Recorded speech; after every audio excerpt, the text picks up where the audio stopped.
Hello, family. Welcome to another episode of Coach Love Explores, where we answer the question, where is God in your journey? Now, this young man, and I'm saying young man because he's so vibrant, but believe me, he has wisdom. He has deep, deep wisdom in a place that, most of us probably won't see. But anyway, um, he's a young man and he's done many things and gone many places. He's a CEO and he's been to a prison cell. He's done drugs and he's owned several businesses. So he is a man of deep, deep experience, deep, deep passion, and he's unapologetic for any of it. And there's a good reason why, because God has always been in his journey. Welcome, Mr. Reggie D. Smith. How you doing? Hello, hello, hello. How are you? You know what? I told a little bit about you, but can you just give us a little inkling about yourself? Tell us about yourself, my friend. My name is Reggie D. Smith. They call me Reggie D. Some people call me the Sauce Boss because of my new business venture here. I'm a serial entrepreneur, a man of God, of course. I do have my flaws. Uh, hey, they always tell me I pray, but I'll get with you at the same time. That's me. I love to have fun, very, very, very spontaneous. But most of all, I love starting businesses, love seeing people succeed, and I love helping people. That is amazing. I appreciate that. So, you described yourself as a serial entrepreneur. What does that Yes, mean yes, to you? yes. I love starting businesses, watching businesses succeed, watching businesses go to the next level. And when I get bored, as I often do because I joke about having ADHD, I'll jump off into a new business venture. As soon as it starts striving, I'll find something else to do. All right. Now, I want you to talk just a little bit louder because I don't want anybody to miss anything when it Okay, comes okay, to the okay. I got you. wisdom that I you. got you. Oh, yes, there you go. That's a little bit better. Okay. So, what was your first business? What was your first business? My very first business, I was kind of playing around. I did a cleaning company. That was the first business I Okay. did. Actually, my first successful business. I had a 32-man Yeah. collection agency. Back, I had a debt collection agency. That was my first actual business that actually did a little something. Okay. That is Uh, amazing. yeah, And yeah. about how old are you? Excuse me. About how old were you when you started that? About how old were you when you started that? I was probably about 32, 33. Mm-hmm. And so you had started several businesses, but you just kept going and going Mhm. and going and kept trying, right? Yes, yes, yes. Okay. Now, while you're on this track of starting your businesses and things of that nature, you got more money, more money, more money, right? Yeah, I was getting a little too much at one time, more than I could actually handle, more than what probably should have been in my hands at one time, because I was very unmanageable at that time. I was kind of a wild child. So what did that look like? What does that mean? You were a wild child. What does that mean? Um, I used to call myself a rock star. That's what I called myself. I used to like to party, Okay. you know. Um, Okay. man. Fast cars, fast women, hard drugs and rock and roll. Okay. That was my So, lifestyle. um, okay. Cars, drugs, and rock and roll. Yeah, yeah, fast cars, fast women, a lot of money, hard drugs, rock and roll, that rock and roll lifestyle, that rock star lifestyle is what I called it. You know what? Because you could have whatever you want whenever you want. You had a bunch of yes people around you, right? At one point in time, yeah. Yeah. Mm-hmm. Mm-hmm. And besides that, you wasn't trying to hear no. Of course. I'm an only child, so I still don't hear no. Hey, if my Okay. mother don't give Okay. it to me, I can get it for myself. All right. I got you. I got you. So when you were living that fast lifestyle, were you hearing the voice of God? Um, I was kind of what they call that backslider. I would go to church and dibble and dab. I've always known God. I've always been baptized. My family has always been into the church, but I never did what I was supposed to do 100%. Okay, I got it. Now, what inspired you to get into that life? That's the question. And so I guess by that life, do you mean fast cars and fast women, or do you mean the debt collection? I'm curious about that. So answer both. Answer both. The well, we'll start off with that fast life, that street life. It was Okay. kind of I wasn't raised that way at all. It was kind of what was around me. I'm a product of East St. Louis. And Okay. I'm a '70s baby. And right when I started Mm-hmm. thriving in my teen years was the beginning of the crack era. Reaganomics. Yeah, yeah. I Oh. started thriving at the beginning of the crack era, and it was all intriguing. It was very, very fast money, and it was very good money at the time. So were And you selling crack or were you doing crack? How did that work? Um, well, I started off selling, and then I started playing with it a little bit. I started playing with Mm-hmm. cocaine a little bit. And it spiraled a couple of times, but my finances kept it all from showing. So people never knew. Okay. People close to me knew because of the signs. Certain signs that I would display at the times when I was in the streets, real heavy.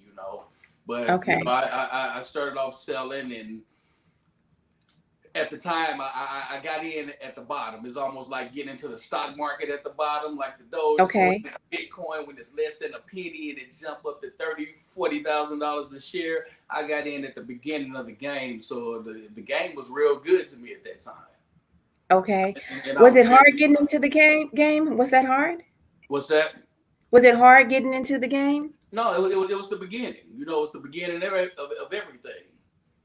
Okay. Everybody was trusting everybody. It was before the murder rates got as high as they were, and people in the streets didn't know a whole lot about it. Everybody was scamming each other. It was just a whole lot of money to be gotten out here, and people went from gangs to making money together. Gang banging, separate turfs to making money together. So it wasn't hard at all. We were all young and kids, and most of the people you start off with are people you grew up with. Okay. So did the street pharmaceutical sales, did that come before your successful business or afterwards? How Oh, did it that? came. It came way before. I started in the streets with selling drugs when I was 16 years old. Okay. Yeah, Okay. yeah. I was 16 years old. Actually, about 15 when I actually started. It was before high school. So So how did you get out? How did you get out of the drug game then? I went to prison. Okay. Okay. Hey, Got that'll it. that'll take anybody out the game. I Um, got it. So how long were you in prison for for that particular time period? How long were you there? I was sentenced to 5 years the first time back in 1995. I was sentenced to 5 years for drug charge and a murder. The first time. Okay, drug. All right. So, did you learn anything while you were there? Yeah, I learned not to go back. I learned not to go back because it gets a little deep with me when it comes to that little stint. It's kind of quirky too because I was sentenced to 5 years, as I said, for a murder and a Hmm. drug conviction. My Hmm. original murder case, without getting too far in depth with it, I was sentenced to actually probation for murder because at the time, in the state of Illinois, second degree murder is probationable.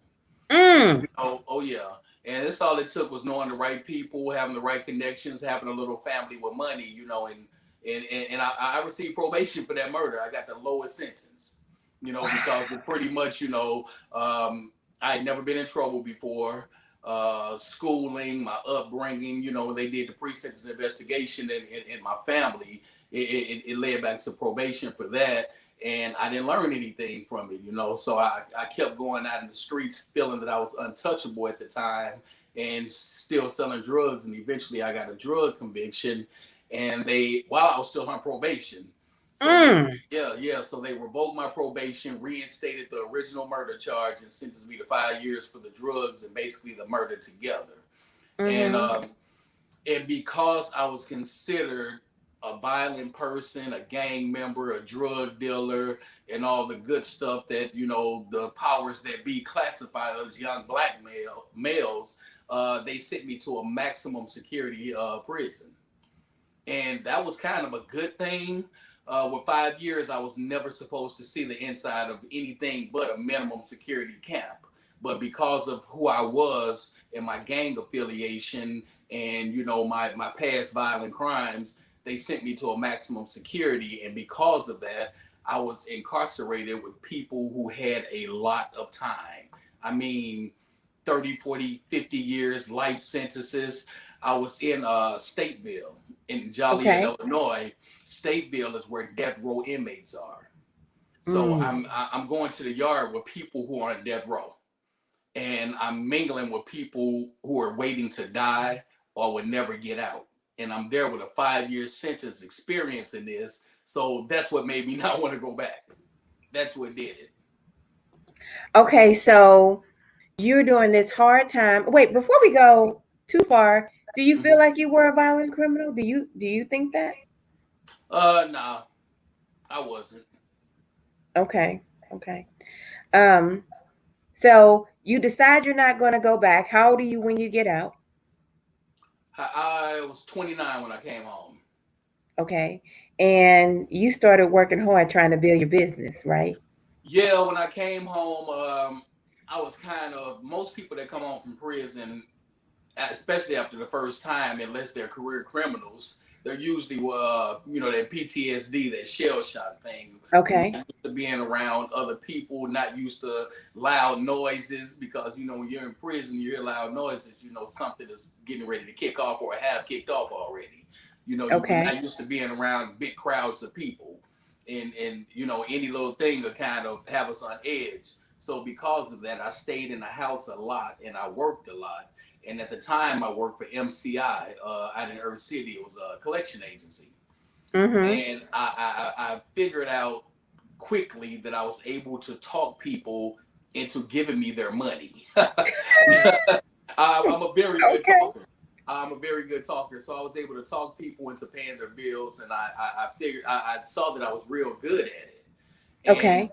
I found it fun actually. So I worked 12, 16 hours a day just not to be at home, not to be around a lot of people. I didn't have many friends when I came home because I kind of left East St. Louis and moved to St. Louis. And when I moved to St. Louis from across the river, I knew absolutely nobody in Missouri. So work was all I had, was work and family at the time. And when I realized that collections was my niche, and after Mm-hmm. bouncing around to a couple of different collection agencies, I decided to open my own, and Okay. it was very successful, um, because I was good with money and I knew how to talk, and I started Mm-hmm. meeting people from the other agencies, so I was able to get employees. Who wouldn't want to work for a young black guy, versus working for the bigger companies. So Oh, wow. and other people. So, they already knew me. They figured I was cool. So they came and worked for me. And I was able to grow my collection agency from just me to a 32-man call center in about a year. Yeah. That's amazing. Yeah. That is Yeah. amazing. Oh, it So did. it was Came real definitely fast. hard work. Yeah. It took a lot of work. But like I said, it was fun while I was doing it. I was making more money than I was in the streets, actually. Okay. And so Yeah. how long were you in that business? I was in that business probably about 10 years. I was in Okay. the business for a nice amount of time, but the thing was, I didn't know business at the time. Okay. I knew how to make money. I knew how to collect on these debts. I knew what it took to open this agency, but I didn't know the back office. I didn't know the back end.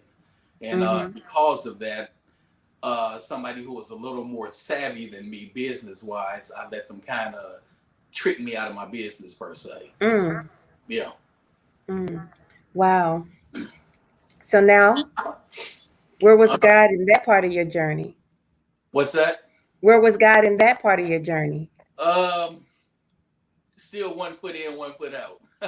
One uh, foot in and yeah, one yeah, foot out. 1 foot in, 1 foot out. Because I was still kind of, I gotten back out there a little bit. I started socializing a little more, started traveling.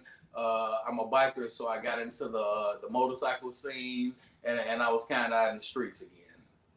So you Mhm. want to know something? I think one foot in, one foot out describes a lot of people, Yeah, but what does that look like? You know, because God is always talking to us. God is talking to every last one of us. yeah, Okay. But it's whether or not we're tuned in to his, his station where his frequency, right? right. So even though you were one foot in and one foot out, I know God was telling you things. I know he was talking to you. Do you Yeah, remember anything he was telling you at that time?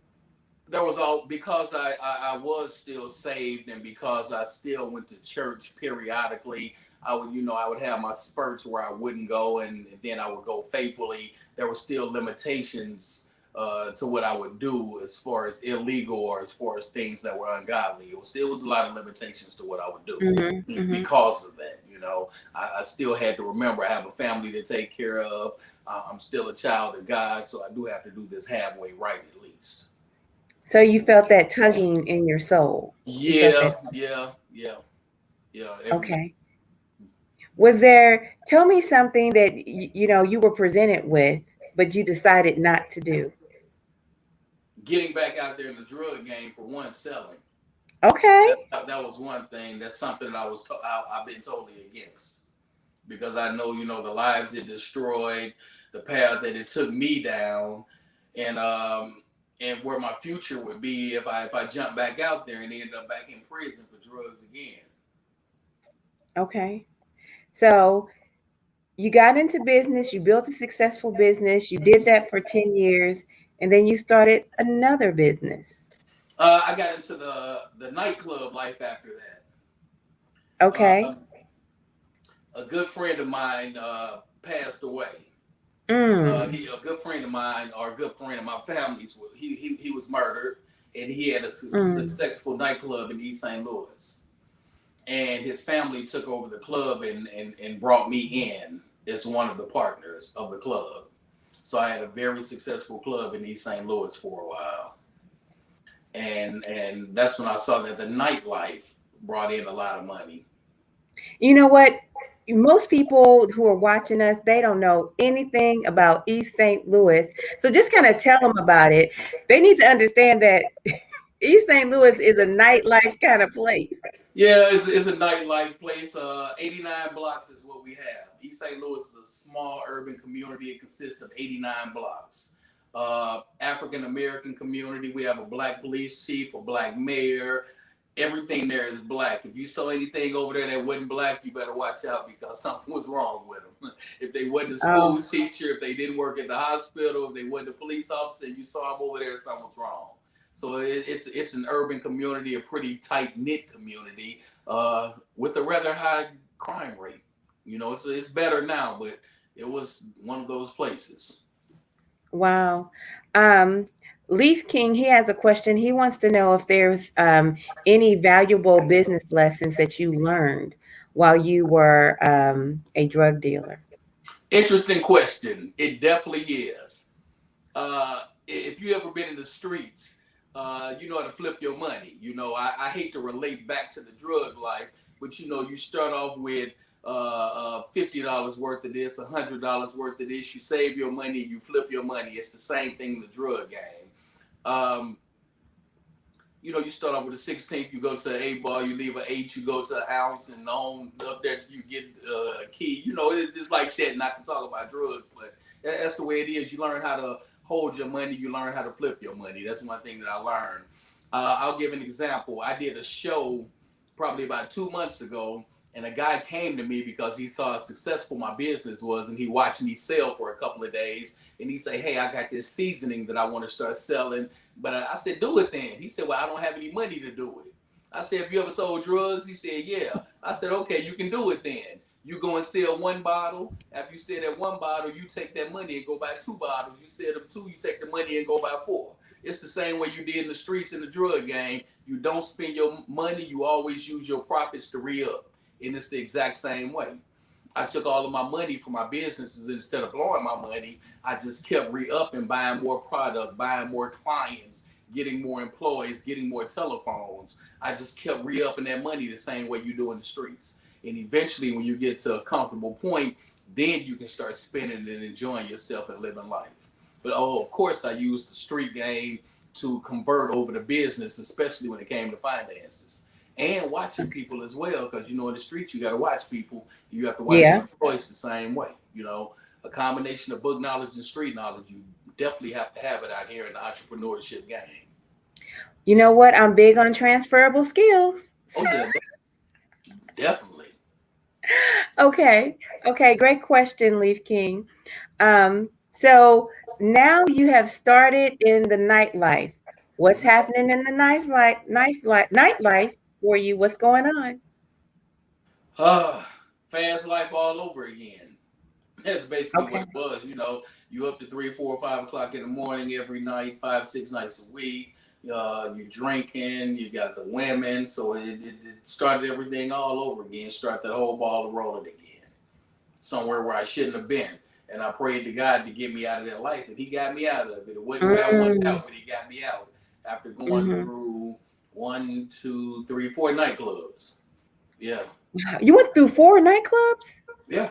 I started off on the east side. At I don't know if you're familiar with it, but it was called Club Rio. I started off at Club Rio as a partner over there when we went from adult club to a teen club.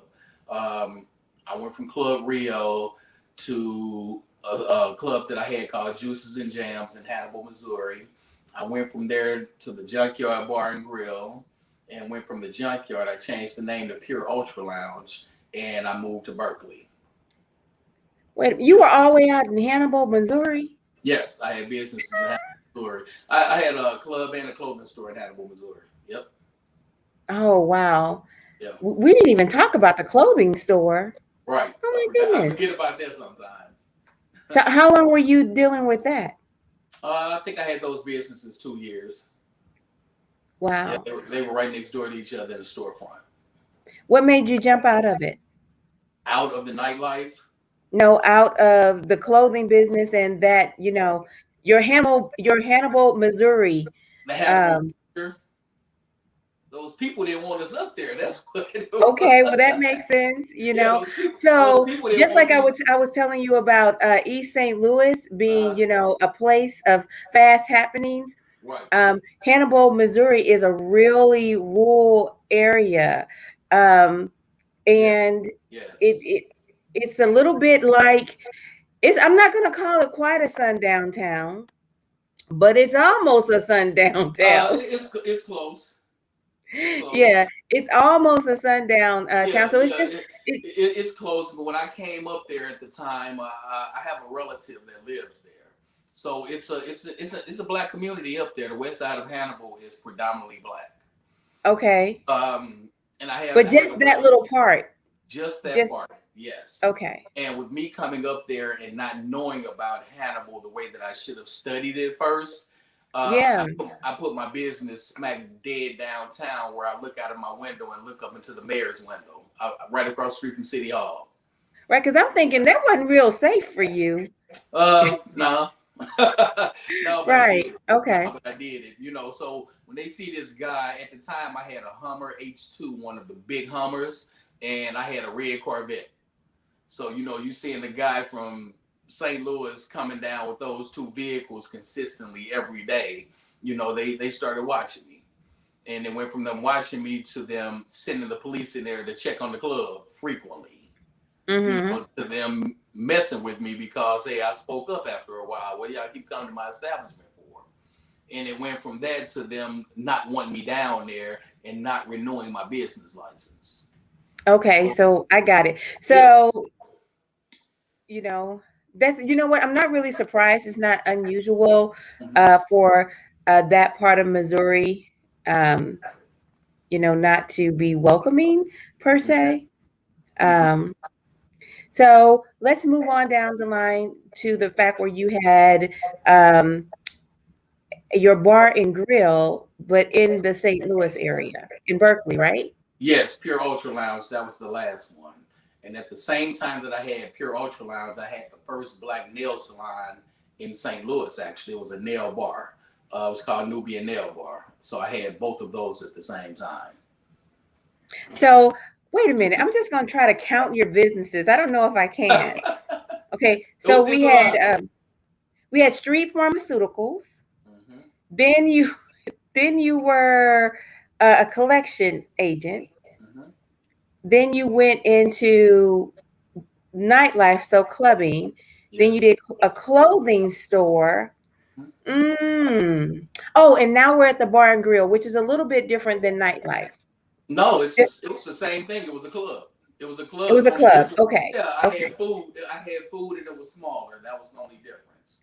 You Okay. know, So I, it's just a different club. Okay. right. I called it a bar and grill, but it was a club. It was basically a Okay. club with food. A club with food. Right. So something happened with your club with food, so to speak. What happened with that? Well, the people in the area, the residents of the area, the younger people of the area, the street people of the area didn't know how to act. They didn't know how to Mm-hmm. act, and they every time they same thing that happens in nightlife period in every urban city. When people start drinking, they start feeling themselves, and they want to fight, they want to shoot. And the city of Berkeley blamed my club for it. They said, "Hey, if your club didn't exist, these things wouldn't be happening in our city," which is funny. Wow. Yeah, which is funny to me because since I closed, they've had 1,000 more murders, even in the week that I closed. But that was their take on it because I was actually the only club in Berkeley at the time when I had that place. Mm, that's very interesting. So you closed that particular club. Mm-hmm. Didn't something else happen with your books or something like that? Something happened with the money? Yeah, it was a combination of the club and the nail salon. Uh, Okay. those are cash businesses, except for what you're swiping. Okay. And the cash I wasn't reporting to the IRS. Mm, And yeah, and I got audited and they came snooping around my books. okay. And when Okay. that happened, they wanted a little more time from me. They didn't even want their money back. They wanted Mm, they wanted a little more time for me for falsifying tax records and right. not not paying taxes basically. Mm-hmm.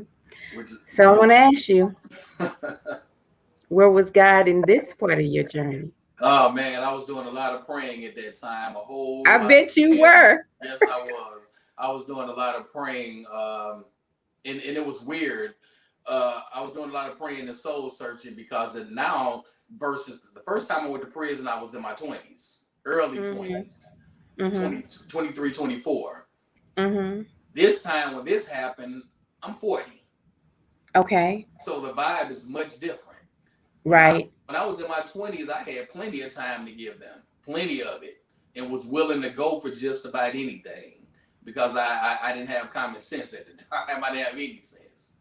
But Okay. at 40 years old, I got a family, a house, a picket fence with a dog in the Mm-hmm. backyard. I had all that at 40. I'm at that time I'm used to eating steak and lobster every night. I'm used to taking vacations every week, leaving the country once a month. Mm-hmm. I had established that life for myself. So going to jail for one day at 40 is a lot different than going to jail for 10 years at 20. A big difference. Mm-hmm. So Yeah. you definitely had a luxury lifestyle. How old was your children? How old were your children? My daughter was what, the first time or the second time? The first time. The first. I'm First. sorry. No, the second time. The second time. Oh, she was an adult the second time. My daughter's 30 years old now. Okay. So my daughter had, well, let me see, 8, 7, 16, 17, 20. She was 25. Yeah. So she was 25, Hmm. Yeah. but you were married. Mm-hmm. But you were married. How Mm-hmm. long had you been married? Ooh, 1998. 19. Okay, so you guys have been with one another for quite a long time. Quite a while. So Quite a that while. was that part wasn't a problem. My daughter wasn't a problem. It was the fact of me being away. That drove me crazy. The fact that I had to go sit down again. The fact that I had to sit down at 40 years old. At over, Okay. that's what drove me crazy. So did it affect any of your relationships with your No, family at all? no, no. Okay. My family's always been 10 toes down with me, and sometimes that was the problem. Those are called enablers. So that was. Oh Oh. yeah, yeah. That was sometimes the problem because they was always 10 toes down with me, regardless of what I did. And I can't curse on here, can I? Hey, they hid a lot of my BS. Okay, I got you. They hid a lot of it and they cleaned up a lot of it. And they made sure that I stayed clean. But I will say, I want to say this: God works in mysterious ways. I sat down in that nightclub one night and I asked God, take this away from me, get me out of Mm, this life. I had no direction. I had no idea what I wanted to do. I knew that the debt collection game, where I made almost $30,000 a month, I knew that that was over with because they had changed all the collection laws. There's only mm-hmm, so much you can say to a person over the phone now without being sued. mm-hmm, Back in the day, we can call you and say just about anything to you to get you to pay your money. Nowadays, it's pretty please would you pay your bill. It's more customer service. So it wasn't making any money anymore. I had no direction in life. I just knew I had a nightclub and I'm making good money, but I can't go on dates. I can't go to the movies. I can't go to comedy shows. I can't go to concerts. I can't do anything because I got to be at this place at 5 in the evening and I'm there at 3 in the morning, 6 nights a week. And mm. I'm drinking every night too because I'm right there with all of the alcohol. and, Okay. and, and I'm getting fat because I'm eating all the chicken wings and fried foods out of the kitchen. So, blood pressure through the roof because I'm drinking every night. I'm partying every night. I'm traveling, whenever I can, whenever I can get, my sister or somebody to cover the club for me. So, I was living a horrible life then. And I sat down one day and I didn't know, I kind of knew what I wanted to do, but it seemed more complicated than what I was ready for at the time. I had an idea in my head what I wanted to do, and actually I'm executing it right now as we speak. But Mm-hmm. I said verbally what I wanted to do as a trade off of this club life, but I didn't know how I was going to get there. And I just prayed to God, take this away from me. And my pride is like through the roof, so I didn't want it taken away by way of failure because I didn't want anybody to say Reggie's club closed because he had no business because it flopped. But I wanted it taken away. And God surely he took it away by way of the federal government when they came for those taxes. Oh He my took it goodness. away. Right. He took it away. Wow. Okay, so how many years did you get? Oh, I didn't get any years that time. They gave me 15 months. It's a white collar crime taxes. Okay. Oh, Fi- I got 15 months in federal prison for it. I served 10 months. Okay. I Um, served. Leaf King has another good question. He wants to know, did anything scary happen in your club? Like, was there any violence in your club or anything like that? There was never any violence inside of my club because my security stayed on point. There was violence outside of my club. Okay. When people get outside, people fight on it. I've had fights on the inside, but none of that was ever scary or anything. They're gonna fight, security break it up and put them out the club. But when they get outside, what are they gonna do? They're gonna go to the car and get the guns, and that's where everything happened. That's the reason Wow. they was barking up up my tree the way they were because people decided to get outside and they wanted to shoot the block up afterwards. Wow. but nobody was ever actually shot or killed or anything like that. I don't know if they shoot in the air or bad aim or what, but nobody was ever actually shot. Mm. You know what? Thank God for that. Yeah, Thank yeah, God for that. yeah. Now, now we're getting to the part of your story that I find absolutely remarkable. Mm-hmm. So you go to prison for Uh the huh. second time Uh huh. for tax evasion. Uh huh. Okay. And in there, you learn something that blows your mind, that takes you on a trajectory that is really powerful. What is that? Well, trucking, the trucking industry is Okay. what I learned while I was in there. Mm-hmm.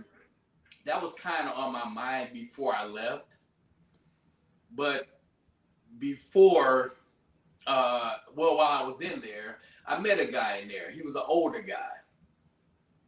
Usually, when you have older men in the federal system, it's for something dealing with children.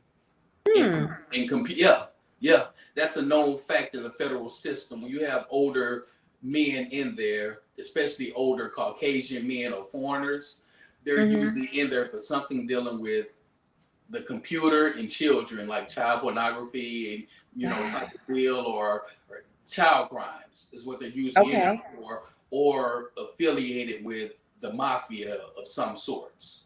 You know, Mm. yeah, mafia or mob families. Um, so I had an older guy that was in there. He was very quiet, never talked to anybody. He barely spoke English, and he exercised every day. And I noticed him doing this for about 6 months by himself. And Okay. I decided to be nosy and go and get in his business, and I'm so glad that I did. Um, I went and befriended him and asked what he was in there for, and he told me money laundering, that his brothers were laundering money through his business. I asked him what type of business did he have. He told me that he had a trucking company. And I said, man, how can you launder millions of dollars through a trucking company? I said, that's dumb. Uh, that you easily get caught. Trucking companies don't make that much money. This guy told me that he owned 5 trucks, and those 5 trucks made him $1 million per year. And I didn't believe him, so I started doing research because we got computers and books and all that good stuff in there.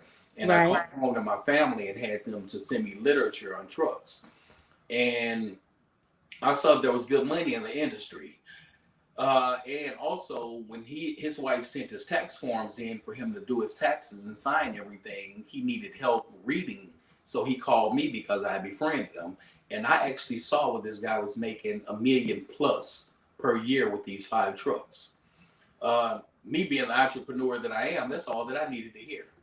So I started Man, studying. that's amazing. I started studying trucking at that point. Um, I read all the books that I could on trucking. So, Fast you, forward, I wait, came. I have to say this. I want my young men to know, young women too, but men are kind of more attracted to the trucking industry. That is a legitimate business. It is legal and it Mhm. is growing by leaps and bounds. Yes, yes, It yes. really is. That's I, I, I, something to consider. I see memes on Facebook all the time, and people making funny comments. They say all of the ex-drug dealers are not truck drivers, and, Really? and that's what they say all the time on social media. And I find that kind of funny because it's halfway true, and the money is kind of equivalent. The money's equivalent. It's really good money out there in the trucking industry. And I got out on a Thursday, and by that Monday, I was in truck driving school 4 days later. Yeah, Wow. yeah. I was in truck driving school. Got out Thursday, Friday, filled my paperwork out, and I got approved.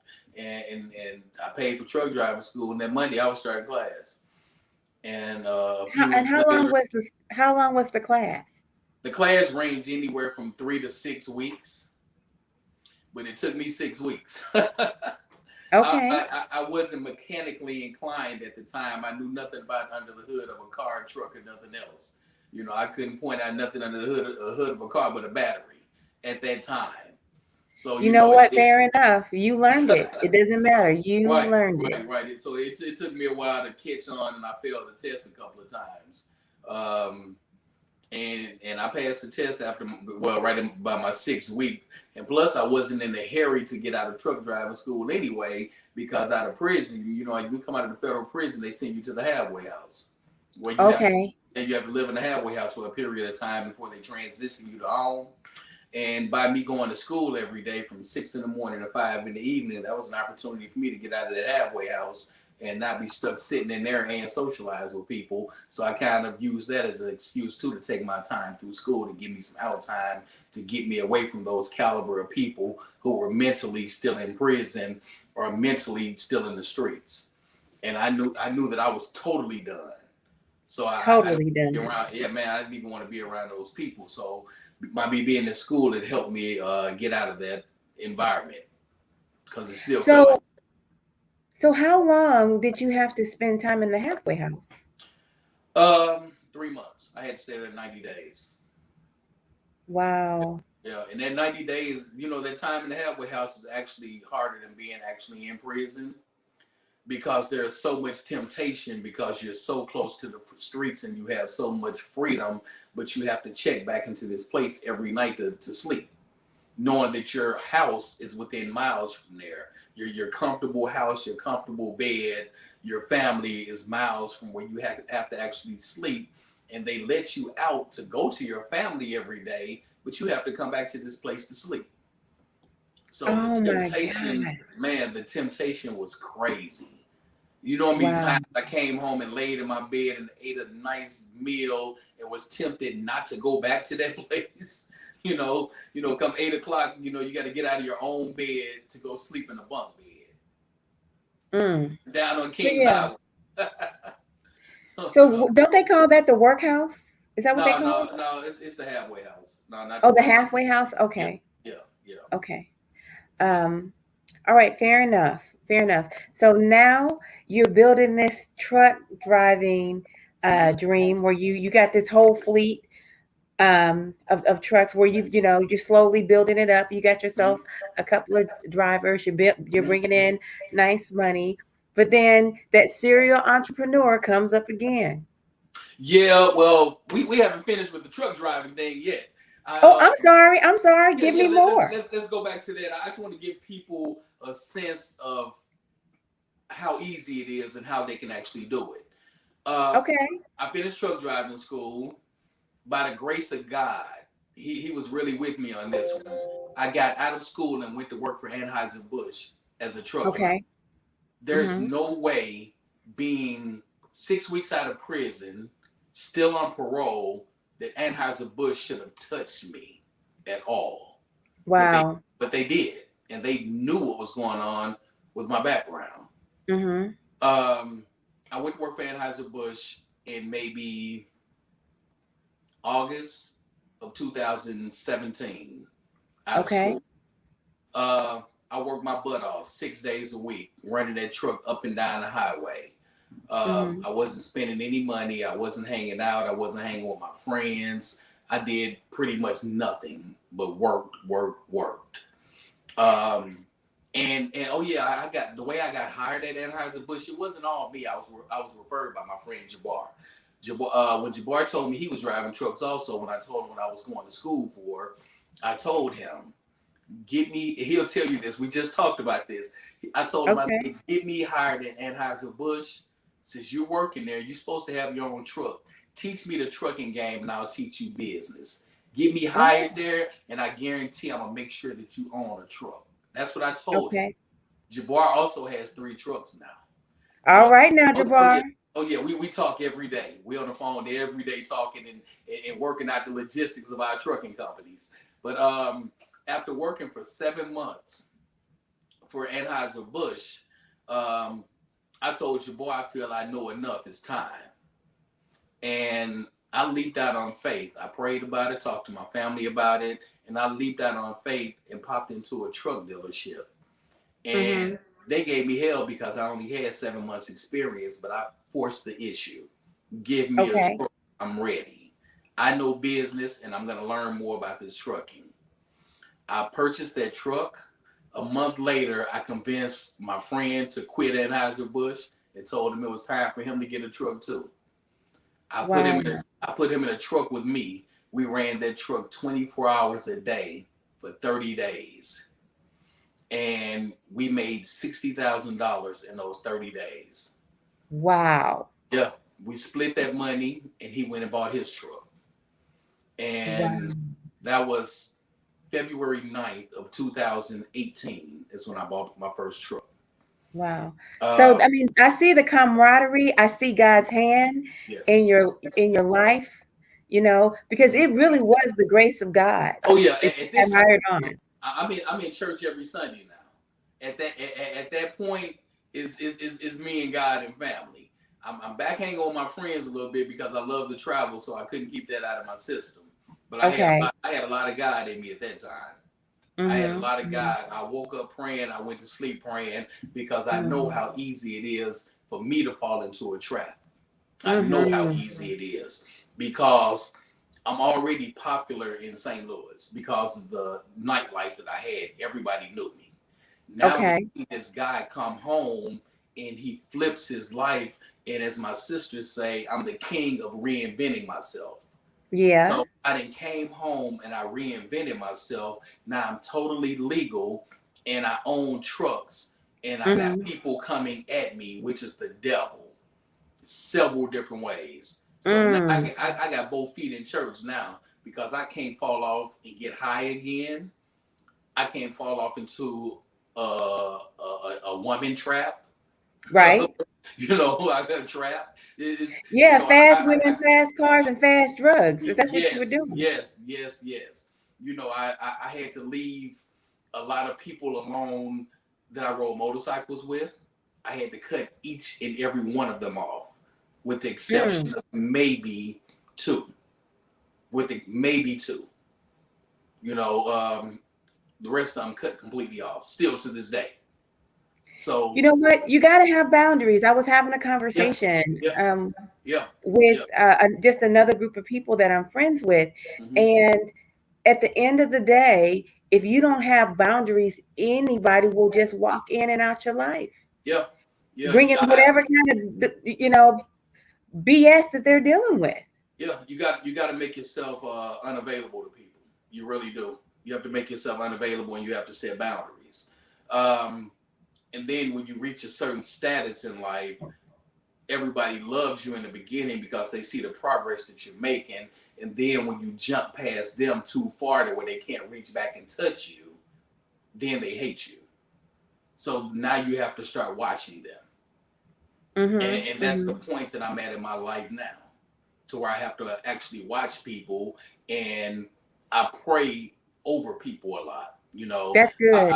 Yeah, I pray over people. I pray for people, even the people that I have to watch, because Mm-hmm. at any day, Reginald Smith, the businessman, will revert back to Reggie D, that guy from prior to Oh, 2016. don't do it. And Don't. that's what I tell people. That's why I pray so much, because I can't go back to that guy.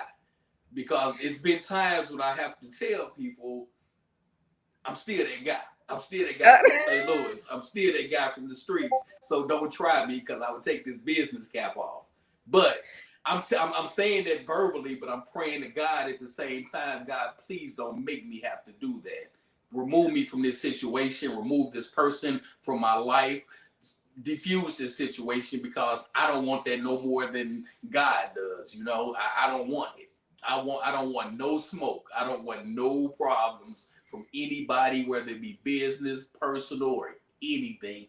Family, friend, foe. I want no issues, so I pray constantly. Amen. Yeah. You want to know something? And it's really not about perfection. One of my favorite people in the Bible is David, because he was a man after God's own heart. Yes. Um, and he made so many wise choices, but he made some treacherous choices too. I mean, Right. let's just be real. Yeah. But from what you were saying is this, you know, when David he went to war, and he could have very well, I'm sorry, he was running from Saul because Saul was out to get him, Uh huh. right? Uh huh. He was so close to Saul that he was able to cut the hem of his clothing. Right. Okay.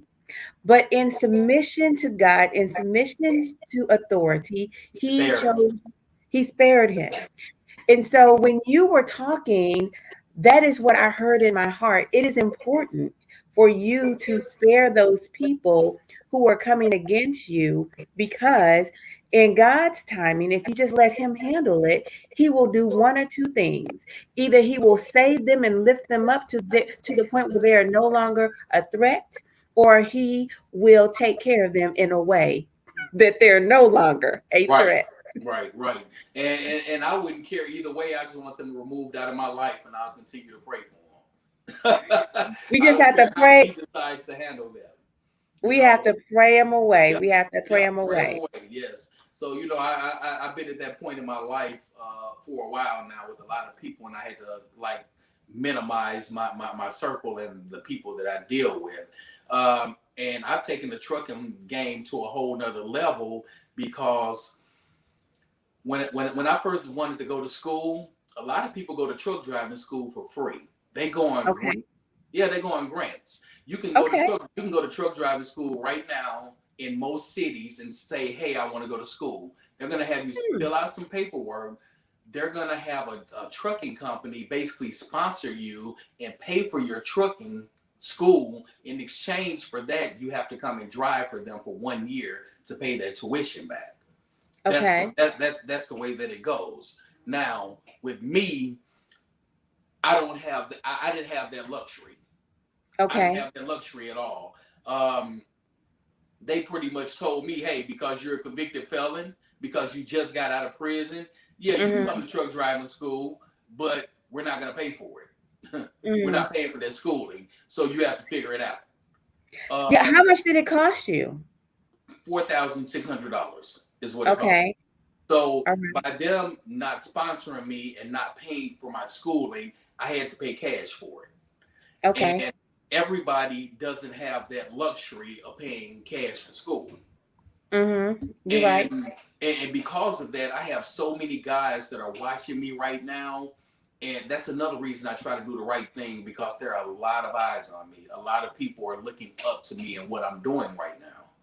And they're applauding me because they know where I came from. And the ones that don't know my background, at least the least amount they know is that, hey, this guy got out of prison a couple of years ago, and now he's probably one of the most prominent people that they know, or one of the most prominent guys here in St. Louis, business wise.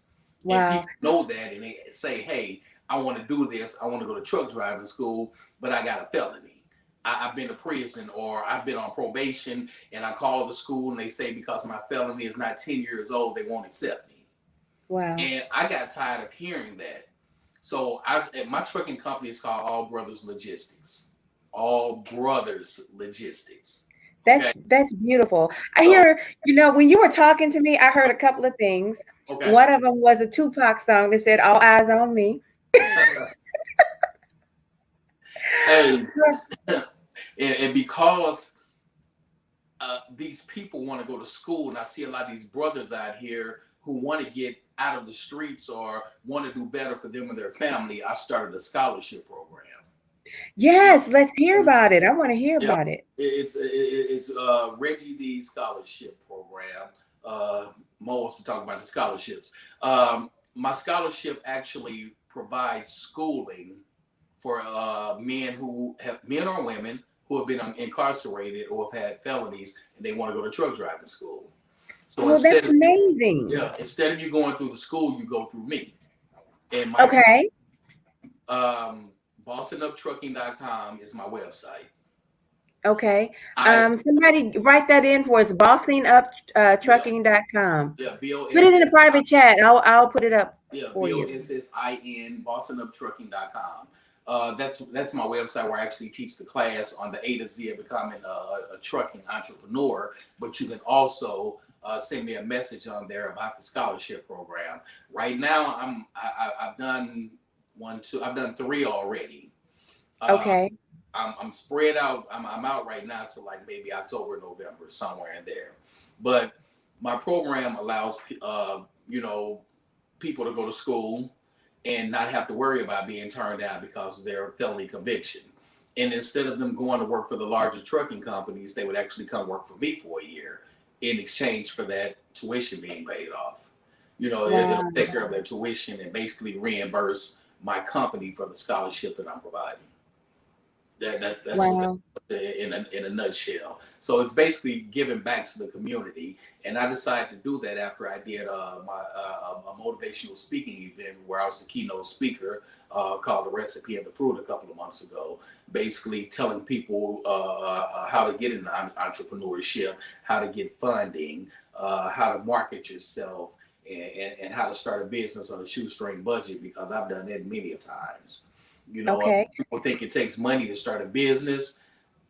I was damn near broke when I started all of my businesses, and all of them succeeded. It did very well. It's about how you manage the business and the money once you get started. Okay. So, how do you get funding for a business? How does that happen? How do I get funding for a business? Yeah, how does that happen? That guy up there. Okay. Hey, Okay. I pray my way into businesses. When I started, it's a lot of networking too. When I started my club, I started from scratch. I reached out to friends. I rented a space that wasn't a club. I reached out to friends who were carpenters. I reached out to people who had hookups on the liquor. Different things like that to get me started. And once I got started, it's just like the street game. Once again, I'll take it back there. Once I opened up that first night, and you promote your butt off, you have a banging first night. Don't spend a dime of that money. You take that money and you put it right back in to buy more liquor to get you going that next night. I was living night to night with a couple of my clubs getting started. I would take that money from the Mm, first night to go buy more liquor and I kept re-upping like that, with my food and my liquor, and to the point to where it sustained itself. It was self-sustainable, and before you know it, I was up there, making a lot of money in it. And the same way with trucking, I when I got my truck, I saved $4,000 from working at Anheuser Busch. I didn't have a mm, dime to my name for repairs. I barely had money to drive that truck back from Indianapolis mm. back to St. Louis. I went up there with $4,300. I put $4,000 down in that truck. That other $300 got me back to St. Louis. And I Wow. came back and started booking loads and made money to make that company sustain itself. And I prayed to God, God, please don't let me have a breakdown on this truck in the next 6 months. I prayed because I didn't have any money for repairs. If that truck broke down, I didn't have a dime put up for repairs. Mm. And by the grace of God, and I bought a truck that had no warranty. Basically, Whoa. I bought an 18 wheeler from a buy here, pay here place with no warranty. And I Did you prayed say my buy here, pay here? what's that? Did you say buy here, pay here? I surely did. Yep. Ooh wee. I bought my first truck. I bought from a buy here, pay here truck lot in Indianapolis, and I prayed that truck into success. And, Mm. and and Big Red is sitting outside right now in my driveway, making me a whole lot of money. That same Wow. that same truck, and I have newer trucks now. And people ask me, why don't you get in one of those new trucks and put one of your drivers in that old truck that you bought when you first got started? Never. Okay. I almost That's got a your million. baby, huh? That's my baby. I almost got 1,000,000 miles on that truck, and she runs for me. Yeah, Okay. I got her loaded up now, getting ready to go to Chicago at 5 in the morning. All Yeah, right now. ready to All go. right now. Um, You know what's going look, this is a song that's going through my head now. uh, Nothing can stop me. I'm all the way up. hey, I'm not there yet. I'm trying to get there. Now, I have another business that I started. Yeah. Yeah, another. How much time we got? Uh, You want to know something? This is purposely a deep dive, so we got time. Okay. I got another business that I started, and everybody know about this business. This business, my trucking company, I would say, is my bread and butter. Uh, all of my trucks took me over the top. Just got Mm-hmm. another truck actually a few weeks ago that I put my son in. I sent him Mm-hmm. a truck. He went to truck driving school, and he finished before I did. He went in the 1st of April. He was done April 22nd, and he got his license. Him and my brother. I made them go to school together to watch each other, to make sure both of them succeeded. So Okay. Yeah, Jared, my son Jared, my little brother Coco. I sent both of them to school. Both of them finished school. I got one of them in a truck now, and I'll have my little brother in the truck within 30 days, and that'll give me number four. You remember what the guy That's told me? nice. Five of them, you're at $1 million now. You're There at a you million go dollars a now. year at five. I'm at number four. I'll be at number four in a couple of weeks actually. So fast Wow. forward, the pandemic hit. Um, the pandemic hit was my reason for being lazy because the trucking industry boomed during the pandemic, but Yeah.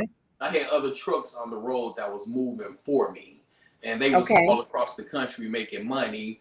I decided that I didn't want to go out for two reasons. One, I didn't know what this pandemic was about, and I know we hit different cities, different truck stops, different warehouses, and I didn't want to fall victim to what was going on before I, found out what was going on. And number two, it gave me a reason to be lazy and play around my house a little bit. So Okay. I took about a month off of work and I built me a patio set. I started a garden in the backyard. I had a swimming pool installed. I just did a lot of playing around my yard to make my house a real chill spot. My backyard is beautiful. Okay. Also during that time, I had my friends who's, everybody sitting around eating and cooking and bored and off work and doing nothing. Hey, why don't you make some of those pure wings you used to make? Make some of those wings. My cousin died. Can you make some wings for the repast? My sister's getting married. Can you make some wings for the reception? Or my little cousin's brother's birthday. Can you make some of those pure heat wings? And people constantly on my stats on Facebook asking for some pure heat wings. So he said the sauce boss, yes sir. Yeah, So yeah. with that being said, I said to myself one day, I said, these people don't want those wings. Anybody can cook some chicken wings. They want that sauce that's on those wings. Mm-hmm. So I said, let me try something. I jumped on Amazon and ordered 12 empty bottles and 12 caps. And I made a Mm-hmm. little makeshift label that I had some guy to design, a flyer guy to design me a label. Okay. I slapped them on those bottles, whipped up some of that sauce in my kitchen. Uh-huh. I put a picture of it on Facebook and say, "Hey man, I got some of that pure heat, the pure ultra lounge sauce for sale." Yeah, yeah. And people was pulling up at my house within 5 or 10 minutes, and the ones that couldn't make it said, "Hey, I'll be out working a couple hours. Save me a couple of bottles." Though that Wow. sauce didn't make it a day. It didn't make it through the day. So I jumped on Amazon and ordered 12 more bottles. They made it another day. As soon as they came, it was right back out the door again. I said, let me order 100 bottles and see what this do. And Sauce man, boss. I said, I'm going to be so mad if I order 100 bottles and I can't sell this sauce. I ordered 100 bottles and I think I sold those 100 bottles in about 48 hours. Wow. I said, I think I'm on to something here. I'm getting ready to make me some money, man. I'm getting ready to hustle this sauce. So I ordered another 100 bottles. They lasted 24 hours. And after that 100 bottles, I looked around my kitchen. I noticed I got sauce splashes on my walls, on my TV, and I got sauce splashes everywhere. So I said, man, I'm messing up my kitchen doing this, but I'm making a little extra money. So I said, let me go and jump out there and be that entrepreneur that I know that I am and that risk taker. I ordered a Okay. thousand. I ordered 1,000 bottles, probably the fourth time. I had my friends, my son, I had everybody over here bottling up sauce. I love Uh, it.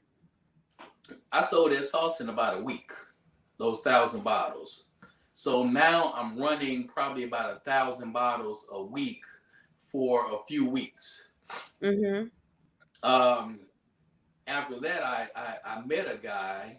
Well, I had a friend who Mm-hmm. said, I asked her, I said, man, how can I get this sauce in some stores? That was one question I had. And then I got some of my close friends saying, hey, man, you better stop having all these people come to your house to pick that sauce up. You don't want all these people knowing where you live, Mm-hmm. because I'm doing okay in the trucking business and my life is evolving and my financial status is evolving.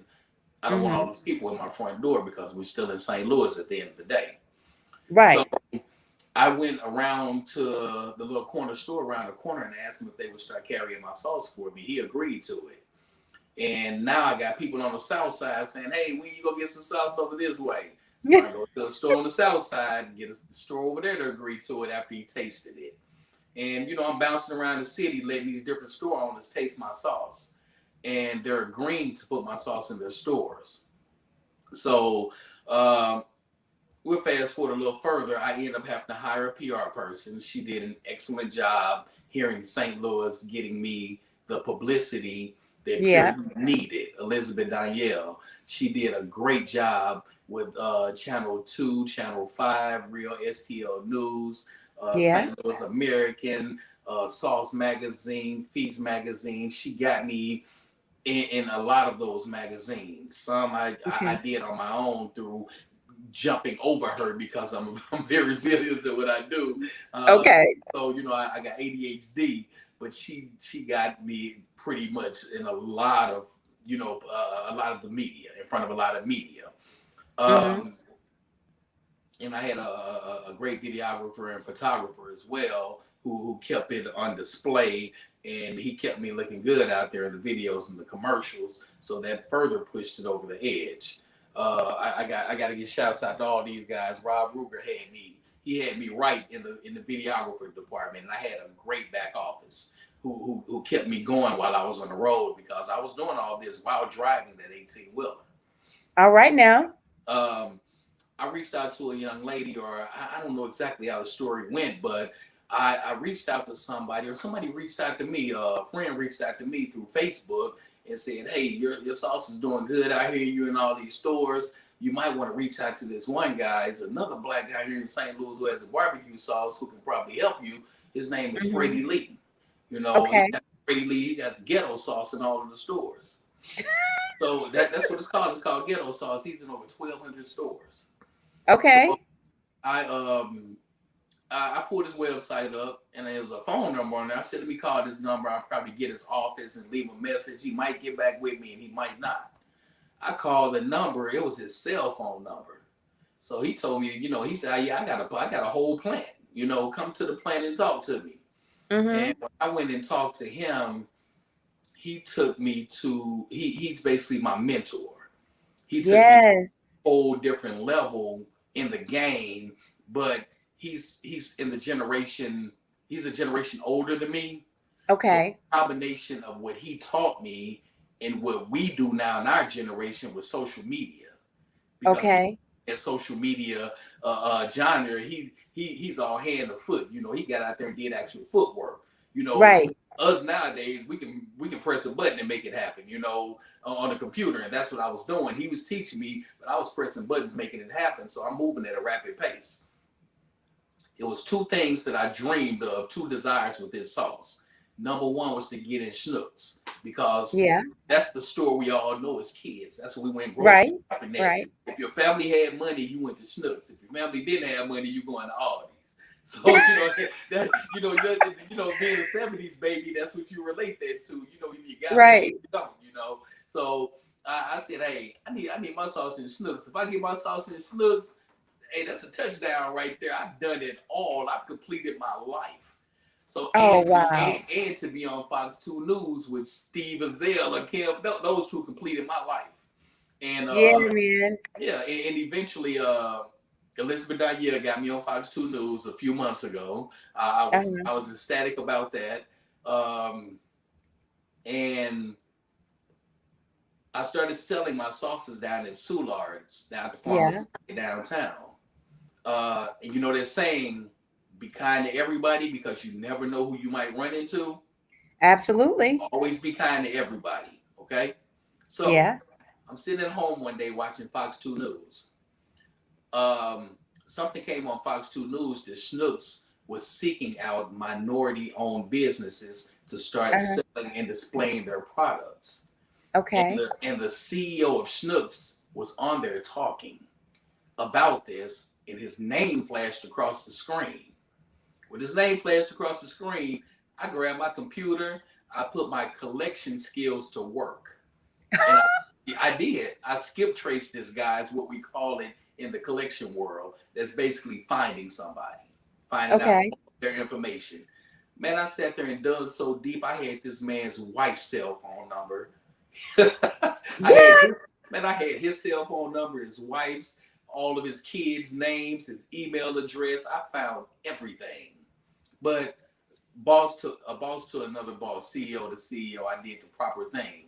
I emailed the guy. I didn't call him even though I had his cell phone number. I Okay. emailed the guy. I told him about my sauce. I gave him my spiel. I told him it was the best sauce in St. Louis, the best sauce in the country, and it's gonna wipe everything else off his shelves. Mm-hmm. Let's go back to what I said. Be careful who you step on and always be nice to everybody. Right. This guy emailed me back. The CEO of Schnucks emailed back 5 minutes later and said, Okay. he said, it's funny that you emailed me because my assistant bought your sauce down at Soular's Market last week and said it was excellent. They That had, is so awesome. they had already had my sauce. So he said, I'm going to put you in touch with the category manager for the sauces and condiments, and we're going to get you on the shelves. That was in That is January. amazing. That was in January. Now, I went to the Dominican Republic a couple of weeks later. Uh-huh. Uh, uh, that was a wacky trip because I lost my granny while I was there, and Oh, that I'm was my heart. sorry. Yeah, that was my heart. That was my baby. But Mm. while I was gone, during the time of her transitioning, and I was going through that hard time, I checked my email, and Mm-hmm. Schnucks placed an order for 305 cases of my sauce. Wait, 305 cases? How many bottles is that? 305 times 12. It's 12 Okay. bottles to a Wow. case. It was a lot of sauce. Somebody A do lot that of sauce. math out there for us. Help us out. That's a lot of So sauce. I ran to my mentor, Freddie, and showed him the email where they wanted 305 cases. He told me, he said, most people that get in Schnucks, they start you off in about 4 or 5 stores to see how it does before they put you in Right. all the stores. 305 cases put me in all 99 Schnucks locations immediately. That's amazing. Yes. Now, fast forward. Every month, thanks to the support of St. Louis, I love you guys. I love you guys. I love you guys. Look at that. Look at these. 3660. Okay, okay. Yes, they're letting us Thanks. know. Thank you, family. Thank Yeah. you, family. Yeah, thank all 3,660 of y'all for buying that sauce when it first hit the shelves. They was tagging me, tagging me, tagging me every time somebody made a purchase. They're from Ladue to Chesterville to Springfield to Kansas City to Columbia. They are in every Schnucks buying my sauce. Schnucks has placed an order every single month since I've gotten in there. That Every is Yep. beautiful. They just placed another order about 2 days ago. Um, And I so go ahead. I have to just pause because if somebody missed God in that part of your story, you got Ooh, man, rewind, rewind. omni omnipresence, omnipresence Yes, of God, because I'm so busy now that I don't have time to think about any of the negativity that I went through. I went to church this morning.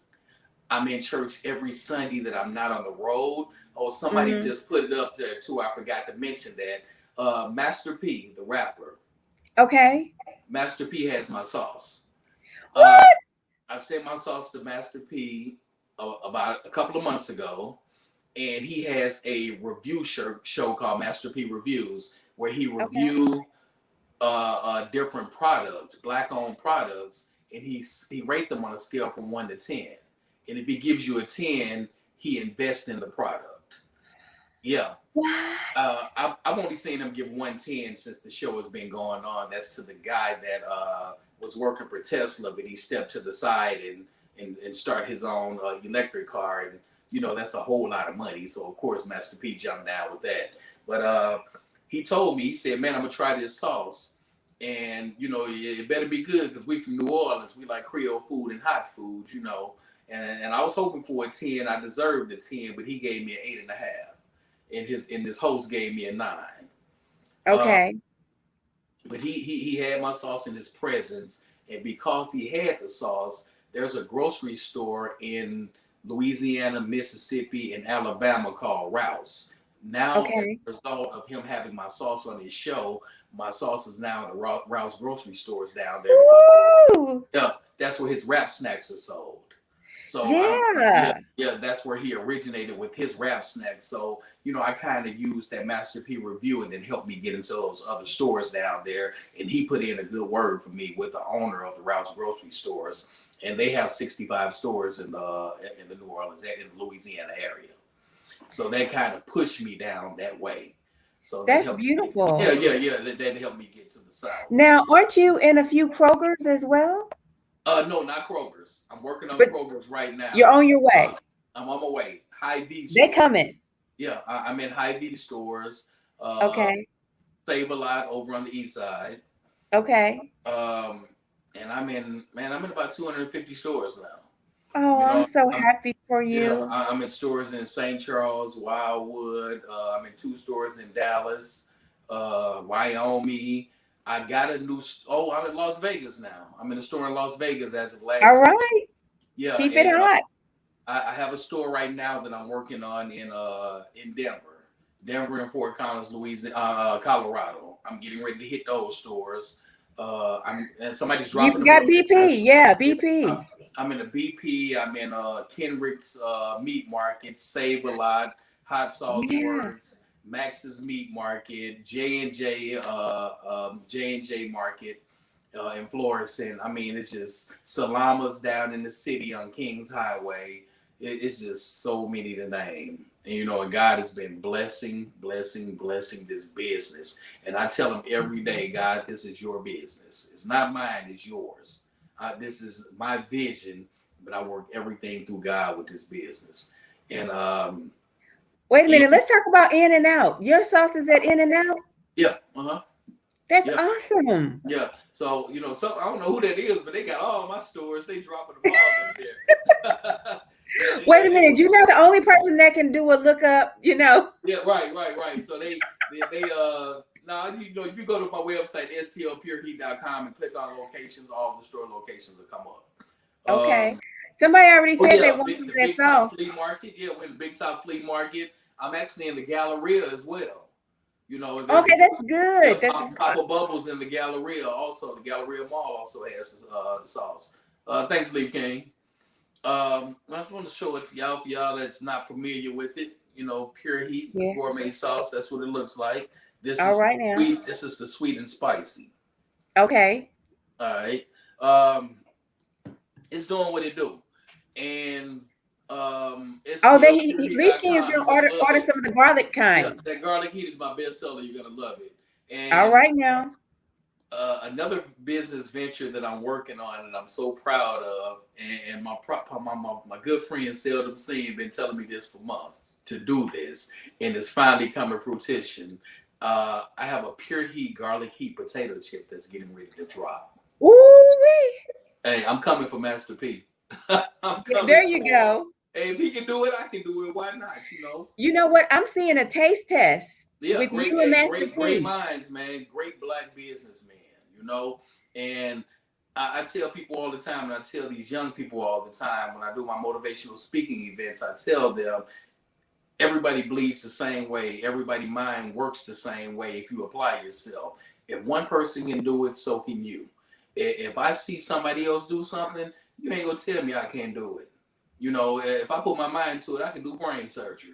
All right. I can do whatever I put my mind to, and everybody else can too. We are black kings. We are black queens. We are destined for greatness. We are great people, man. Those tribes, those 12 tribes, we are there. That's us. 12 tribes of Israel. Yes, yes. This is So, what I want to know. yeah. This is what I want to know. Mhm. What has God been telling you? What has God been telling you for Stay the his people? stay the course, and I always say push. Pray until something happens. Yeah, there you go. That's my That's popular. motto. I have a cookbook as well, and Okay. in the back of my cookbook, the very last page, that motto was there, that quote is there: push, pray until something happens, because that's what I always do. Um, if all this fails, man, if I'm down, if that ADHD is kicking in, if I'm feeling depressed, I get depressed if I'm not making any progress with this sauce. If I go too many weeks without getting uh, any type of notoriety, getting in a new store, having a big sale, I'll fall into a slight depression and I have to pray. Mm. Because I know they say only 4% of small businesses survive the first year. I just celebrated my 1 year anniversary May 1st with the song, Congratulations. but only 4% of small businesses survive, period. Okay. And that can be mentally draining and mentally hard on somebody, a person that does almost everything themselves. And I will pride myself in my businesses. I've never, ever, ever had a business partner in anything that I've done. Every business that I've had have been 100% owned by me, you know. And besides my potato chip that's getting ready to come out, I have Pure Living, my alcohol and drug rehabilitation center. Okay. I'm getting a Wait, roof. tell us about this. Tell us about this. Come on, Reggie. I have a 30-man facility um, that I'm opening in Hannibal, Missouri.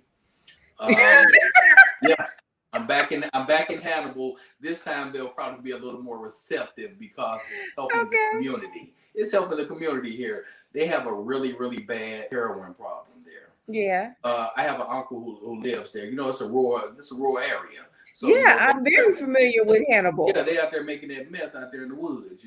So Hmm. they got a very bad substance abuse problem in Hannibal. My uncle lives Okay. there, and one of my best friends, and I'm there quite often, so I'm seeing what's going on there. They don't have the facilities that we have here in St. Louis, and they got one rehab there, and, Okay. and I'm about supply and demand when it comes to any business. If I Hmm. can open a supply and demand, if I can open a funeral home tomorrow, I know it's in demand right now. I would definitely do it. I hate to say it, but that's where I'm at. It's about supply and demand, and right now, as long as the government keep dropping these drugs in our communities, we're always going to need rehabilitation. Hmm. And with me being once that guy, I'm gonna flip to the other end of the spectrum and help a little bit and Hmm. provide housing for people that are coming out of rehabilitation centers after a 30 to a 90-day stint in there who have no place to go. You have a lot of people out here who burnt themselves with their families, their friends, Okay. spouses, and they go to rehab and clean themselves up. They have absolutely nowhere to go because they're not welcome back home because they done stole everything or they didn't lie Mm. about, everything and lost jobs, houses, cars, so they're not welcome back home. I'm going to give those people an opportunity to start fresh, to learn the skill, to learn resume writing. Hopefully, I can get them in my trucking program if that's what they choose to do. But I'm going to give these people a fresh start so they can live the right way, have a roof over their head to where they won't go back to drugs and alcohol. And hopefully, their family will see after staying in my place anywhere from 90 days to a year, max, that you will be able to be allowed to stay, that they are back on the right track and they are accepted back into their homes, or they can start another life. But I want to give them that chance to get out there and get on their feet the right way and not have to start struggling right out of rehab, because that would make anybody go back to the streets. That amount of stress of wondering where you're going to eat and where you're going to lay your head, that'll send anybody back to using. So I think I'm going to jump out there and get this facility open, hopefully by the fall. That is amazing. Hmm. That is amazing. I'm so thankful that you are doing that because drugs are a real big problem. They were a problem before the pandemic. They are Yes. a problem now that we are coming out of the pandemic. Hmm. And you're right, they will remain a problem as Yeah. long as we don't really address it as a community. Yeah. And Yeah. like you said, the government keep allowing the drugs to be Yeah. within our communities, and Yeah. they're really in the rural areas a lot now. A lot of people, meth and fentanyl, and Yep, yep, and you it's know, killing them at an alarming rate. And right now, I'm getting a little scared for the youth because people don't want to admit this, but me being a non-marijuana smoker, Yeah. so many people are smoking now, and it's not like it was when, like I said, I'm a 70s baby. It's not like it was in the 80s and in the early Okay. 90s where you can buy a dime bag of weed and roll up a nice joint and get high and be cool for the whole day. Now they are smoking blunts back to back to back to back. Weed is Hmm. not supposed to be purple and orange and pink and smelling like there's so many chemicals in this stuff now, and our Wow. youth are not right mentally as a I result of didn't know that they stuff. had pink and purple marijuana. Hey, this stuff out here is just, they're putting fentanyl in marijuana now. Fentanyl is in weed now. They're doing it. What? They're putting fentanyl in weed to make it stronger so they can sell smaller quantities of it. Yes. Oh, And for more money. And this is messing with the minds of our youth. That's the reason they're out here carjacking the way they are. They're shooting the way that they are. They getting high and they want to talk about a crackhead. They want to talk about a heroin addict, and they're no better with this weed they smoking you because want it's to an know what? I addiction. needed to put up a sign. I need to get a sign that says breaking news. Yeah, I man. had no Yes, idea. yes. It's an addiction the same way. When you got to get up in the morning and smoke a blunt, when you got to smoke a blunt before you get dressed, before you eat, after you eat, before you go to bed, before you go to the club, that's an addiction. And Well, that no, is I just had messing no idea. with our youth I mentally. had no idea that they were making it pink, purple, and blue, and that Mean, they they were got, putting yeah, fentanyl in it. And they call it different strains, but it's not a natural. We're getting into too much chemistry now, but it's not a natural. It's not naturally grown out of the ground. And I'm saying all this to say that it's altering the minds of people in ways that it shouldn't, and it's causing a need for more rehabilitation. wow. Because if a lot of the crimes that we're having that's happening in our communities, they're on drugs in some type of way, whether it's just marijuana. Their minds are altered in some type of way. Mm, It usually mm. is. The root of most of the crimes that we're having in our neighborhoods is either directly or indirectly a result of drugs, whether it's that syrup they sipping, that lean, the pills they popping, or this crazy weed they're smoking. They need Wow. help. Our people need help. They do. They need God and they need help. They do. Mm, mm, Yeah. mm, mm.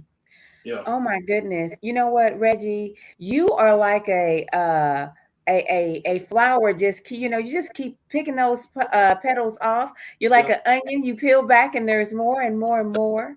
You're just the gift that keep on giving. Yeah, I'm 48. I've been around a long time. I've done it all. I tell people all the time. Um, I got a 17-year-old, my godson. I tell him, man, you can't pull that on me. I've done it already. You can't pull nothing on me. I've done it. I've done it all. It ain't too much that I have not done. I've done almost everything. So you Yeah, can't, you you know, have. and I can talk about it. I can preach on it. And most of the things that I've done, some good, some bad. The bad things I've tried to pray away. I try to put to Hmm. the back of my mind. I try to forget. I put a lot of stuff on God's shoulders now. My pastor told me, give it to God. When you say give it to God, you let him know this yours. You deal with this demon. Amen. Yeah, you deal with this demon. I don't want him. He yours. You said you was going to fight these battles for me. You do just that. Philippians 4:6. Man. Hey, I don't want to get the preaching on you, but man, Please do. Please do. hey, with everything through thanksgiving and praise, make your requests be made known unto God. Philippians 4:6. You make your requests be made known unto him. You take this. This is yours. I'm praying. I'm thankful. Now you take this demon. You take this devil. You take everything that I'm going through, and it's yours. You fight this battle. He can fight the devil more than any of us ever can. We cannot Yes. fight the devil at all, but he can. I would not have a church, trust me. He said a couple of years I'm gonna have a church. I ain't. Hey man. Hey, I still got a lot of sinning to do. You a I'm not, mess. I'm not, I'm not there yet, man. I still like to hang out. I still like to, you know, hang out a little bit. So no, we ain't there, man. I'm not there. I'm not there. So before you leave, let's talk a little bit about family dynamics because at one point you were telling us a little bit about when you were only child, but then you also have sisters and brothers. No, these are not biological. I have one biological sister, my dad's daughter. We met actually at my dad's mother, my grandmother's funeral, and we've never been really close, but we keep in contact through social media, and we have each other's phone numbers. Uh, so we still, we have a relationship, but we've never Okay. been super close. We have a relationship, but I'm actually the only child. I was raised an only child, but I have so many people that are close to me that I call my brothers and sisters.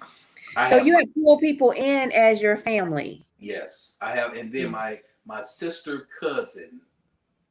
That's my life. She's my life. Her name is Dr. Ebony January. She's an OBGYN. She's a health coach, a fitness coach. She has her own product too. She has a protein shake, and we All do a right. business together. We have Airbnbs in Miami. We have cars on tour in Miami. We have a yacht in Miami that we have that we rent out. So me and her do a lot of business together. That's my heart. We were raised in the same house. I gave her baths. Now she's a prominent doctor and OB. Started in St. Louis, and now she's in Miami and New York. So she's a Okay. traveling doctor now. So when I refer to my sister, that's people know that's what I'm talking about because we are Hmm. like so close. We Well, you know talk. what? I'm exposing you to a whole new audience. And Mhm, so I want them to know your heart. I want them to understand that you are a man who has expanded his family mhm, to the people who mean a lot to him. mhm. Um, and I just want them to know that about you. You are a very kind and generous man with your knowledge, um, and really pulling people up alongside of you. I love that. Yeah, yeah.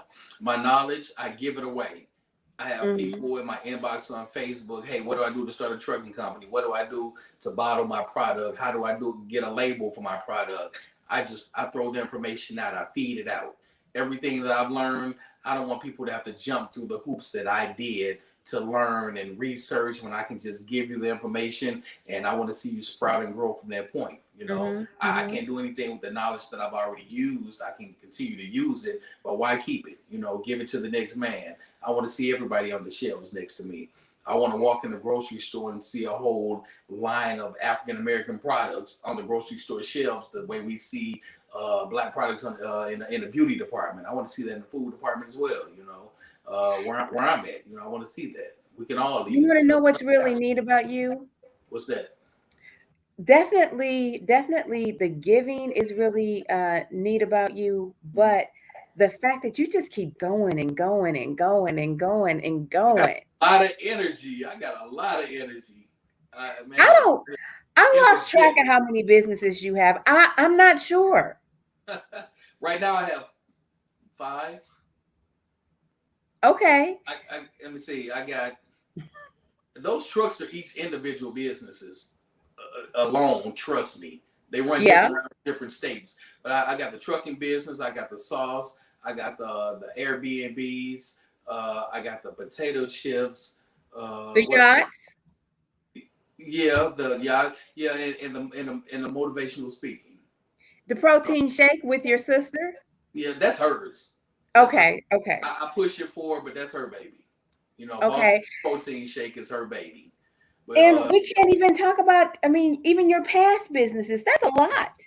yeah, yeah. That I is mean, a lot.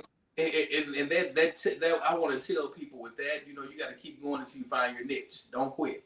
If the first thing don't pop off, keep it moving. Something's gonna Hmm. pop off for you. God's gonna tell you where you should be. God's gonna put you in that position and in that place where you should be. Trust I me. love that.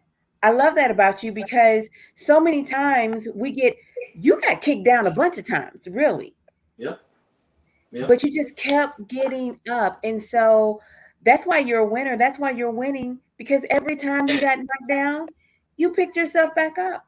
yeah, and this sauce wasn't even a plan. This Hmm. I didn't plan to pay bills and eat off of this sauce. I started off with 12 bottles. 12 Well, bottles that for was that was $8. God's master plan. Yeah, that wasn't my plan. This started off like Dogecoin as a joke. It started off like Dogecoin for real, and it ended up, doing what it's doing. It You know, is so yeah, cool. it was It God's is plan. so cool. Yeah, Hmm. Hmm. Yeah. So, what kind of things are you praying for these days? Excuse me. What kind of things are you praying for these days? Um, longevity is one. Okay. One thing that I'm praying for right now that's heavy on my plate. My granddaughter, my granddaughter, my daughter is due in a few weeks, and I'm Okay. praying for. Oh yeah, I forgot about somebody. Somebody on there know me. I got a Yeah. food Yeah. truck. Yeah. I got a food truck too sitting outside of my driveway that I always forget about. Oh my Yeah, God. it's called Streets Bistro. Streets Bistro food truck is sitting outside of my driveway. I keep forgetting about Okay. my food truck, but that's another business. But my daughter's pregnant and she's high risk. So I'm Okay. praying, I'm praying for a full term pregnancy and I'm praying for a healthy baby boy. So Amen. that's one thing that I'm praying for real heavy. I'm praying for longevity in everything that I'm doing right now, and that nothing that I'm doing hits a brick wall and Mm-hmm. it starts plummeting, because that's one big fear that I have is failure. My thing is like the rapper NBA YoungBoy, never broke again. I can't see. I've always prayed for two things, and that's good health for my grandmother, and that she made it to live forever, which she didn't do, and to never be broke again. Those are two things that I prayed for over the last year constantly. I wanted my Okay. granny to live forever, Mm. You and want to me. know what? I feel like she's definitely living through you. She is. She is. Yeah. She's definitely keeping me afloat. I kept her with me everywhere I went. Everybody knew her from social media because she stayed on my page. I ride around with her. She was with me every holiday. She'd grab that sauce and say, "I don't know who this guy is on this bottle, but he got some good sauce." That when that dementia Oh, kicked in, she loved that sauce, but she didn't know who the guy on that bottle was. You oh know, the, wow. the dementia finally You took over. you sound like how I am about my mother. My mother is like she's like my insides. Yeah. Yep. Yeah, That's you how my know. grandmother was, man. I made sure the grass cut, snow shoveled, anything in the house repaired. I kept her home healthcare workers over there taken care of to make sure they took care of my baby for me. Mhm. All of that. So those are two things that I definitely prayed for. And one of them's left me, but she's still watching over me. She's still heavy inside of me. I talk to her all the time, and to keep these businesses going, because I never want to be broke. Failure is kryptonite for me. I don't want to fail in anything that I do. That's why I've held on to some of those failing businesses for so long, because that pride thing. You don't never have a failing business. Okay. Okay. And how has your marriage done through everything that you've been through? Whew, that's a whole nother topic. Well, you want to know what? We talk about these things on this show, and I'll tell you why. I, I, I, Because I try not to discuss family, I especially got it. I Fair try not. enough. I talk about my granny and my daughter, but that's something. You hold tight. No worries. No worries. Yeah, yeah. Um, Past but I things I will try tell you this. to discuss. We I try to keep my family out of the media as much as possible, especially my past. I I understand. try to keep it out of the media as much as possible. I understand. I will say this though. I'm not talking about you, but there are when you're going through all of these things with when it comes to growing a business, downsizing a business, Mm-hmm. you've been in the streets, you've been in the church, Mm-hmm. you're public speaking. Those kinds of things can take a toll on relationships. We had a guy on here last week, and his daughter um, almost died. His daughter actually has a metal breastplate that she has to wear, and she has a new operation every 6 months. Oh wow. Right, and they have two other children. Okay, and so these are just real stories, real Mm-hmm. things that are happening to families. And what happens is we just feel like it's just us. we feel like it's just happening to us, and there is no rule book, and they don't talk about it in the pulpit. Okay. They they simply just don't. And we have to just kind of share our hearts. And so Well, if I've learned that when you keep your family, a lot of things that we do in business takes a toll on families, definitely. right, But when you keep them, when you keep your say, fam, when you keep your family safe, when you keep mm-hmm, them away from everything that you're doing, yeah, and and out of everybody's way, and home is home. When you yeah, keep it that's like good. that, when you keep it like that, it lasts. You know, Mm-hmm, things last. Um, mm-hmm, I would use Jay-Z and Beyonce for example. mm-hmm, What they do is always in the house. You know, when you see them outside, you might see them holding hands, walking down the street, or making some music or another business venture, but you never hear about behind their doors at all. mm-hmm, And they mm-hmm, have a very, very strong, successful marriage. mm-hmm, Will and Jada Smith, another one, besides the past incident they just had. But other than that, you never hear about them in the media. mm-hmm, mm-hmm. They keep their household at home, Well, you know and what? That's a that's philosophy too. So if we have to pick up the jewels where we find them. uh-huh. So if that's a jewel that we need to know about, then thank you for sharing. Yeah, I strongly believe that. You know, I strongly believe that. I always have. You know, you keep your private life private. You start putting it in the media, man, He said, problems, absolutely not. problems. Wait, Leaf is on. Stay on these slides, make it public. Okay. Oh my gosh. Yeah, I yeah, love Leaf King. He is on it. He is yeah. on it. So that is amazing. So this is what I can say for sure. I think the family will be praying for your daughter and a successful full term pregnancy, Hmm. and they will continue to pray for your success. You Thank you, know, thank you. Yeah, and we all got. of those that you're helping. What's that? Oh yeah, oh yeah. Definitely pray for them and pray for strength for me to continue to help them. Yes, yes, yes, and amen. All right. So, wait a minute. You have so many businesses. Are there any parting words, any place they should go to find out what you're doing and what's going on? Tell us again. Social media. I put everything on social media except for my family. Okay. Okay. Reggie D Smith is my Facebook page. That's my Facebook name. Uh, Instagram is pure heat underscore sauce boss. That's my Instagram. LinkedIn, Reggie D Smith, and that's where you'll find everything. Pure Heat Gourmet Sauce. Follow Pure Heat Gourmet Sauce on Facebook. STLPureHeat.com is the website. Go in and subscribe. I send recipes, discounts on sauce out, um, pointers on living and life, good health, and good food. All So right. how it can be found. All right. Listen, everybody, thank you so much for watching. Reggie, thank you so much for sharing your heart with us, sharing your relationship with God with us, and sharing all that what you're doing. It's amazing. Thank you. We got a part two coming, don't Well, you know, we? you know what? we We're gonna keep up with you.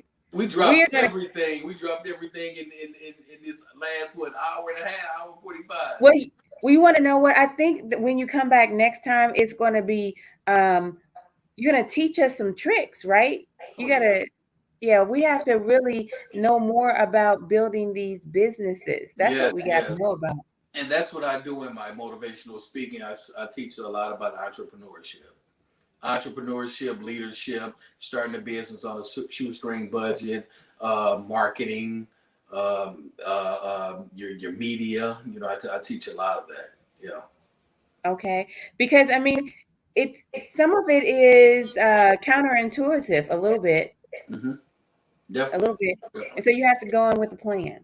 Yep. All You have to right, have a plan. If you don't have any money, at least have a plan. there you go. A plan's Yeah. free. A plan is free.